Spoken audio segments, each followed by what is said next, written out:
Alors je pense que le premier mot ce sera adaptation parce que somme toute je suis passée du département GEA avec un public étudiant très particulier, très peu lecteur, qu'il a fallu intéresser néanmoins à la sociologie par exemple, au public étudiant Infocom, quand même plus sensibilisé aux livres, plus sensibilisé aux problèmes de société. Donc en fait tous les cours ont été entièrement revus entre le passage de l'un à l'autre. Et puis quelle autre longévité aussi, parce que 25 ans sans s'appauvrir et sans tomber dans la routine, c'est important, parce que j'étais jamais restée aussi longtemps dans le même endroit. Et puis découverte aussi, parce que je pense que chaque promo est différente d'étudiants, et donc à chaque fois, finalement, on voit des étudiants qui bougent et qui n'ont pas forcément les mêmes modes d'apprentissage.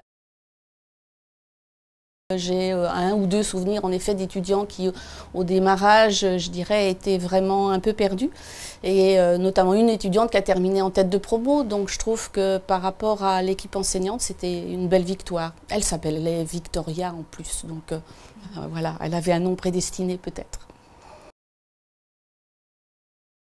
J'ai des visages d'étudiants, mais qui, je dirais, étaient probablement des étudiants plutôt atypiques. C'est plutôt ceux-là que j'ai retenus, c'est-à-dire ceux qui avaient eu des parcours un peu chaotiques, ceux que, par exemple, nous avons pris alors qu'ils n'étaient pas dans une filière générale. Ils avaient fait, par exemple, des CAP, de boulanger, par exemple. On a eu un étudiant qui était plus âgé que les autres, mais qui a apporté, je trouve, beaucoup de maturité et de dynamisme finalement à la promo. Donc leur intégration, on était toujours en question sur est-ce qu'ils s'intégreraient bien puisqu'ils étaient quand même plus âgés.